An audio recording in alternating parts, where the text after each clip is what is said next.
Hi everyone, it's Christine here again, ready to read some stories. I'm nanny kiss to my grandchildren, and your children are quite welcome to call me Chris or Nanny or whatever they want, even though I'm not their nanny. It's up to you and them. So anyway, here's some more poems for you, and Minnie seems to want to come and sit and listen, don't you, Minnie? Yeah, she does. She's got a little friend Penguin as well. So anyway, she's sitting here, and this is about a little boy who's expecting a little sister, but it's not quite as it seems, or as expected.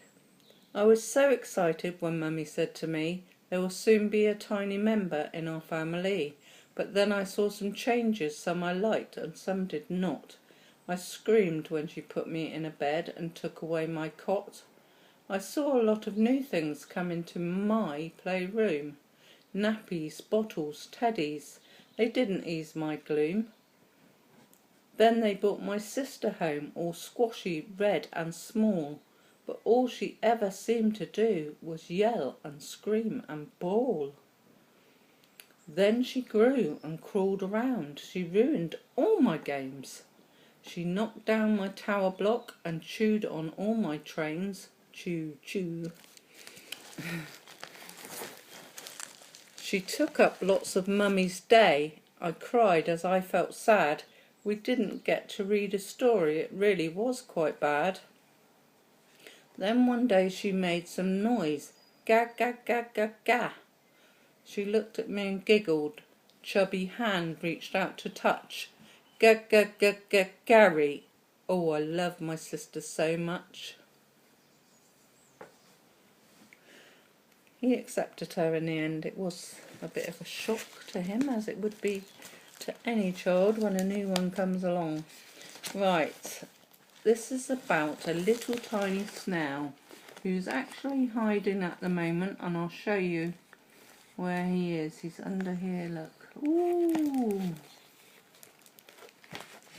He's got some slime snail, and he's got some polish for his shell there and there, and he's talking to his friend Cassie the caterpillar about moving house. Here we go. Sorry. I'm packing up possessions. I'm moving out just so. I'm fed up with a few outside, so I'll take my house and go. There's nobody to stop me. I can go just where I choose. I haven't got much stuff to take and nothing much to lose. So I may move next to cabbages or lie among the kale, and nobody will notice me because I'm just a tiny snail. Well, snails, the thing is, they can go wherever they want. They don't really have to move anything, do they? They've got their house with them, which is quite nice, I think. And they sure do take their time because they're very slow. Right, this is a poem about Mr. Glumfellow. And he was actually glum for a reason, but nobody knew why. But I'll tell you about it. Here he is, and I drew that Mr. Glumfellow. Okay, here we go. And Minnie's fallen down. I'll pick her up. Okay, Minnie, listen. Right. Mr. Glumfellow walked solemnly, face looking down. He never did notice the world all around. So cross and grumpy, he never spoke to a soul, not even when others would chirp their hello. He'd walk past the park and not notice a thing, not ducklings paddling or birds that would sing. He just didn't notice the children at play, all laughing and giggling on a bright sunny day. The bright coloured flowers were all out in bloom, but Mr. Glumfellow only thought of the gloom. If ever a football would get kicked over his way, he'd just shout, "Take your ball and go far away!" His garden was messy and his house painted black. The weeds were all tangled within a high rubbish stack. Then a boy with kind spirit knocked on his door. He was out selling cakes for the old and the poor. Mr.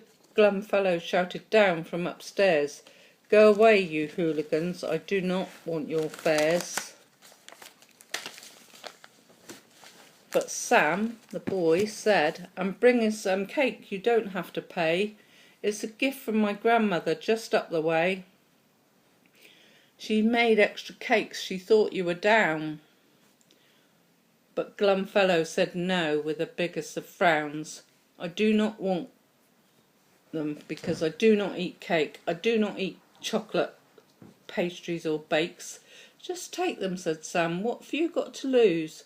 My grandma said it's not nice to refuse." But Sam had an idea to change Glumfellow's ways. He had to do something to brighten his days. He asked for help from some of his friends to help Glumfellow's woes come to an end. "Let's brighten his garden and plant him some flowers, whispering we'll cut his lawn at an ungodly hour." Luckily Glumfellow was going away around 7. They could soon make his garden look like a haven. So they mowed his lawns and cut down the weeds. They dug borders and planted the flowers and seeds. When Glumfellow came back in 3 days, his breath was taken right away. The bright coloured flowers were standing so tall, the birds were singing with the joy of it all. For the first time there were butterflies and bees, apples just fit to jump out of the trees. He looked and he noticed for the very first time the world and its beauty, and boy, it was fine. A few days went past and he asked Sam around. The curtains were changed, the door was bright red. Inside the house looked alive and not dead. A grass-green carpet with bright walls that were yellow. He smiled and looked like a real happy fellow. A flowery teapot and cakes arranged neat. My dear wife, she died some time ago, and I just couldn't get over it and go with the flow. My name isn't Glumfellow, that's just not true, but of course I know I've been very blue. The children around, they just called me that, as I never smiled, and that is a fact. A while ago I would not have felt able to serve such a lovely tea table.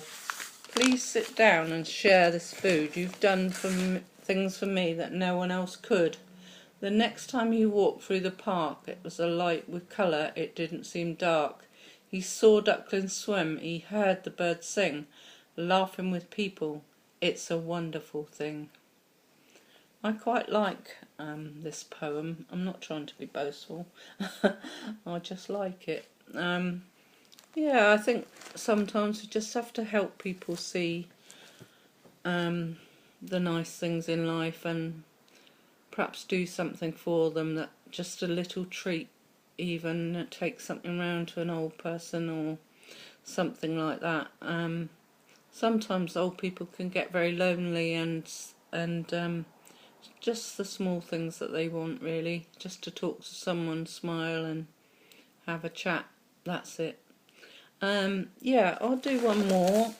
Sorry about the fidgeting in there, but I shouldn't have had Minnie with me because she was fidgeting and not very happy for some reason. Okay, yeah, done the hiding. Oh, my favourite dinner. I quite like this one that I've done. This is called My Favourite Dinner, and as you can see I've drawn cartoon sausages and mash, peas being flung all over the place. This is indicative of the poem inside, which I'll read you. Here it is, My Favourite Dinner. We've got my favourite dinner today, but instead of getting on with it, I'm ashamed to say I play. Sausage, mashed gravy and peas, and I build a smashed castle my aim is to seize. The sausages are stood up very straight, making the infantry soldiers who bravely guard the gate. My quest is to rescue the princess who's fair. She was taken against her will, but I don't know if I dare. Peas I fire like cannonballs from across the gravy moat, and a carrot that's carved up a bit makes a pretty brilliant boat. The dragon's breath steaming out, his hot and burning smoke, and if I find myself in danger, I've got my knife to poke. I managed to rescue the maiden fair, pulled bravely I thought from a hungry dragon's lair. I take her to the other side, and as we fight the gravy river, still attempting to fight monsters, well, angry giant peas, that make me go a quiver. But suddenly am awakened rudely from my dream. My mum looks up at me as if she might well scream. Do get on with your dinner, son. It's getting very late, and whatever is that mess you've made upon your dinner plate? Yeah, I know you kids sometimes play with your dinners, and that's a bit mischievous, isn't it? Anyway, that's enough again for now. I have got some more serious channels about some traumas that I've been through, and how I've experienced them, which might help other people. Obviously that's more for adults, so if you want to join in, have a look, you're welcome. But I'm going to say goodbye for now, so goodbye and have a good day or evening. Night night. Night night.